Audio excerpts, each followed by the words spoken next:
भारतीय एयरटेल ने पीछे छोड़ दिया रिलायंस जियो और वोडाफोन आइडिया को 5G के मामले में। अगले 6 महीने के अंदर लॉन्च हो सकता है एयरटेल का first 5G network. Android 12 launch होगा 13 अक्टूबर को। और कौन से स्मार्टफोन्स में BSNL का 4G सिम मिलेगा फ्री में और उसके साथ मिलेगा आपको डबल बेनिफिट्स। एयरटेल और वोडाफोन आइडिया को मिल सकता है गवर्नमेंट की तरफ से दिवाली ऑफर। और भी काफी सारे इंटरेस्टिंग न्यूज है आज के टेक न्यूज में, और वो जानने के लिए जरूर से वीडियो को अंत तक देखिएगा। वीडियो देखते हुए आप खो जाओ उसके पहले जरूर से वीडियो को लाइक कर दीजिएगा। सबसे पहले बात कर लेते हैं आज के वीडियो की पोल की। पोल आपको मिल जाएगा कम्युनिटी पेज पर। वहां पे मैंने पूछा है कि कल जब आपका व्हाट्सएप, इंस्टाग्राम और फेसबुक काम करना बंद कर दिया था, आपने क्या किया था?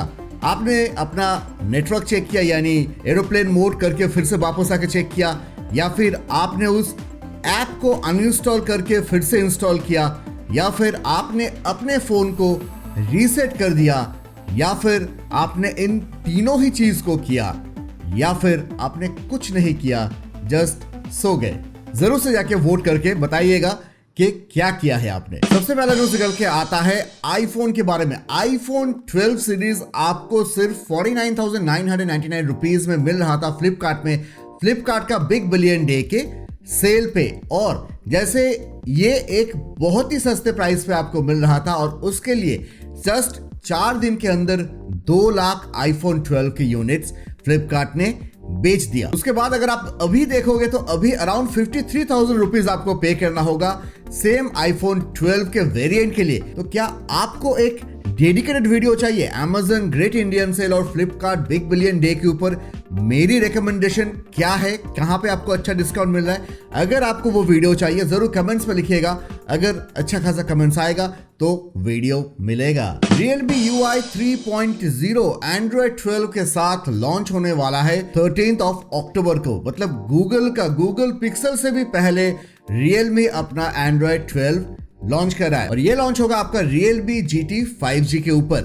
अब ये आपका जो स्मार्टफोन है इसको एंड्रॉइड अपडेट मिलेगा, और Realme GT Neo 2 out of the box Android 12 के साथ आएगा। तो आपके पास कौन सा Realme स्मार्टफोन है जिसमें आप एंड्रॉइड 12 का अपडेट चाहते हो? जरूर कमेंट्स में लिखिएगा। अगला अपडेट है कि 200 किलोमीटर लंबा एक कमेट आ रहा है हमारी सोलर सिस्टम की तरफ, जो 2031 तक यहाँ पे यानी सन के पास पहुंच जाएगा। अब यहाँ पे सबसे पहले हमें ये चिंता आती है कि क्या इससे अर्थ को कोई खतरा है कि नहीं? नहीं, अर्थ को कोई भी खतरा नहीं है। हमारे सोलर सिस्टम में जितने भी प्लैनेट्स हैं उसमें किसी को भी कोई खतरा नहीं है। लेकिन ये एक बहुत ही बड़ा, मतलब नॉर्मल कमेट जिसको कहा जाता है, उससे 1000 टाइम्स ये बड़ा है। सबसे पहले इसी साल के जून महीने में इसको देखा गया, और उस वक्त इसे एक ड्वार्फ प्लैनेट के हिसाब से देखा गया कि वो एक प्लैनेट काइंड ऑफ, यानी प्लैनेट होते होते प्लैनेट नहीं हो पाया, ऐसा कोई ऑब्जेक्ट है। लेकिन उसके बाद देखा गया कि नहीं, वो तो हमारे सोलर सिस्टम की तरफ बढ़ रहा है, और 2031 तक ये हमारे सोलर सिस्टम में पहुंच जाएगा। लेकिन इससे हमारे सोलर सिस्टम में कोई भी प्रॉब्लम नहीं है, और ये सबसे पहला कमेट है जिसको इतना दूर से आइडेंटिफाई किया गया है कि ये हमारे सोलर सिस्टम की तरफ आ रहा है। अगला अपडेट निकल के आता है कि OnePlus का Oxygen OS 12 का बीटा वर्जन अवेलेबल हो गया है सिलेक्टेड OnePlus के स्मार्टफोन्स के ऊपर। अगर स्मार्टफोन्स की बात करें तो OnePlus 9 एंड OnePlus 9 Pro में आपको ये बीटा वर्जन मिलेगा। लेकिन ये जैसे पहला वर्जन है तो डेफिनेटली इसमें काफी सारे बग्स होगा, और अगर आप इसे डेली लाइफ में यूज करने के बारे में सोच रहे हो तो प्लीज मत कीजिए, क्योंकि आपका एक्सपीरियंस काफी खराब होने वाला है। ये जस्ट टेस्टिंग के लिए छोड़ा जा रहा है कि क्या क्या प्रॉब्लम निकल के आता है, और उसके बाद उसे रेक्टिफाई करके फिर सेकेंड वर्जन इसका आएगा। अगला अपडेट निकल के आता है BSNL की तरफ से। BSNL दे रहा है अपना 4G सिम कार्ड्स फ्री में। अगर आपको पता नहीं है, BSNL अपने 4G सिम कार्ड्स फ्री में नहीं देता है। उसके लिए BSNL 20 रुपीज करके चार्ज करता है, लेकिन वो 20 रुपीज करके जो चार्जेस है वो 31 दिसंबर 2021 तक BSNL ने उसको ऑफ कर दिया, यानी वहां पे आपको कोई भी चार्जेस नहीं लगेगा। ये अगर आप एक नया कनेक्शन लेते हो BSNL का, या फिर अगर आप दूसरे किसी जगह से मतलब बाई चांस पोर्ट कर लेते हो बीएसएनएल में तो आपको ये ऑफर मिल जाएगा। अब इसके साथ बीएसएनएल ने और एक ऑफर दिया है जो ऑफर मुझे काफी बकवास लगा है। क्यों बकवास लगा है? क्योंकि बीएसएनएल का एक प्लान है 699 रुपीज का। वहां पे बीएसएनएल आपको 90 डेज का वैलिडिटी देता है, डेली 500 MB करके डेटा देता है, उसके साथ आपको अनलिमिटेड कॉल्स मिल जाता है, डेली 100 करके एसएमएस मिल जाता है, और उसके जगह पे 90 डेज की जगह पे आपको 180 डेज का भी आपको वैलिडिटी दिया जा रहा है। अगर आप रिलायंस जियो के प्लान्स को अगर आप इसके साथ कंपेयर करो तो रिलायंस जियो में आपको 100 रुपया कम देना पड़ता है, यानी 599 रुपीज में आपको 84 डेज का वैलिडिटी मिल जाता है with high speed 2 GB data with unlimited calls, and उसके साथ आपको जियो के जितने भी ऐप्स है वो सब कुछ आपको सब्सक्रिप्शन मिल जाता है। उसके साथ आपको रिलायंस जियो का जो कॉलर ट्यून या फिर हेलो ट्यून है वो भी आपको मिल जाता है फ्री में। लेकिन बीएसएनएल ये मतलब इस तरह से प्लान दे रहा है कि काफ़ी अच्छा ऑफर है, लेकिन अल्टीमेटली ये इसमें आपका बीएसएनएल काट रहा है। अगला अपडेट निकल के आता है भारती एयरटेल और वोडाफोन आइडिया के लिए, उनके तरफ से नहीं, उनके लिए, क्योंकि आइडिया एंड वोडाफोन आइडिया या फिर वी को गवर्नमेंट की तरफ से गिफ्ट मिलने वाला है। ऑलरेडी उनको रिलीफ दिया गया है और सेकेंड फेज ऑफ रिलीफ के बारे में गवर्नमेंट ऑलरेडी कंसिडर कर रहा है। गवर्नमेंट ने यह देखा कि अभी टेलीकॉम ऑपरेटर्स के साथ अगर कुछ भी वो करने जाते हैं वो अल्टीमेटली एक कोर्ट केस में जाके तब्दील हो जाता है, और वहां पे फॉर एग्जाम्पल या फिर फॉर रेफरेंस अभी गवर्नमेंट के साथ सिर्फ वोडाफोन आइडिया का ही 19 कोर्ट मतलब केसेस चल रहा है कोर्ट में, और वहां पे गवर्नमेंट कोशिश कर रहा है कि ये जो कोर्ट केसेस है उसको कोर्ट के बाहर ही म्यूचुअली उसको कैसे निपटाया जाए। और वहां पे ये भी सोचा जा रहा है कि उनको जो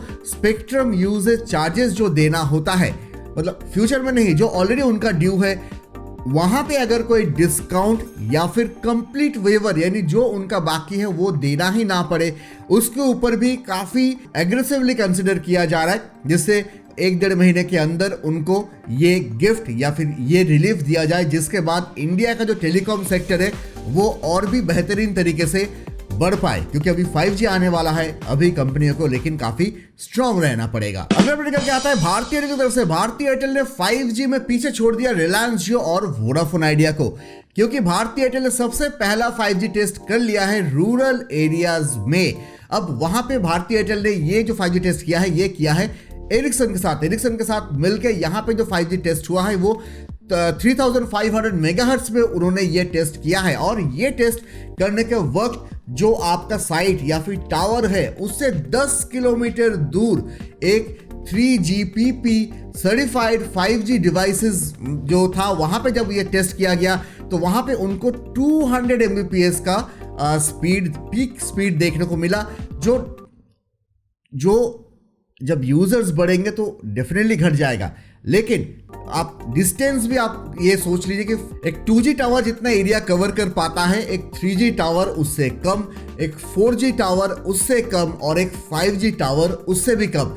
लेकिन यहाँ पे एक टावर से 10 किलोमीटर का आपका रेडियस को कवर किया जा रहा है, और उसके एंड में आपका 200 Mbps का स्पीड मिल रहा है, जो डेफिनेटली एक अच्छी बात है। और रूरल एरियाज में अगर इस तरह से आई एम श्योर 200 Mbps से उनको और भी ज्यादा स्पीड देना होगा, क्योंकि अगर 200 Mbps में 100 अगर यूजर्स कनेक्ट हो गए तो वो 200 Mbps डिवाइड होकर 2 Mbps हो जाएगा।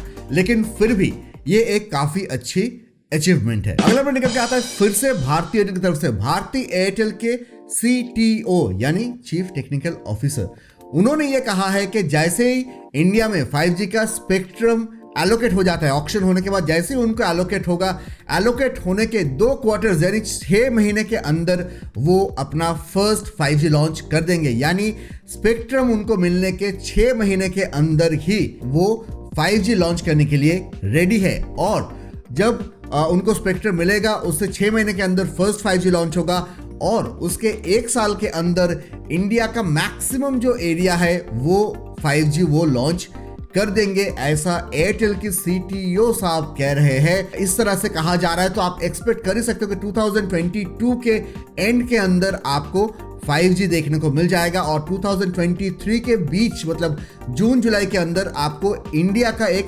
बड़ा एरिया 5G कवर्ड देखने को मिल सकता है, अगर सब कुछ ठीक चले। क्योंकि अभी भी DOT और ट्राई के अंदर ये जो स्पेक्ट्रम है इसका क्या प्राइस होगा, प्राइस बढ़ना घटना क्या होगा इसको लेके थोड़ा सा बात या फिर अभी तक डिसीजन नहीं हो पाया है, तो उसके लिए थोड़ा सा डिले हो सकता है। लेकिन कंपनी सब रेडी है आपको 5G सर्विसेज देने के लिए। बाय द वे, क्या आप रेडी हो 5G हैंडसेट लेके? मेरे पास तो OnePlus 7T है, जो मेरे रेगुलर यूजर्स उनको पता है कि मैं अभी तक नहीं कर रहा हूँ, क्योंकि मुझे ये पता है कि जब 5G आएगा तो मुझे जो 4G मिलता है उसका स्पीड बढ़ जाएगा एंड मुझे नहीं लगता है कि जो 4G में स्पीड इम्प्रूवमेंट होगा उससे मुझे कुछ दिक्कत होगा। हाँ, 5G में ज़्यादा स्पीड मिलेगा, लेकिन 4G का स्पीड भी जो इम्प्रूवमेंट हो जाएगा उससे भी मेरा काम चल जाएगा। बस दोस्तों, आज के लिए इतना ही। Thank you so much for watching. I love you. चलो।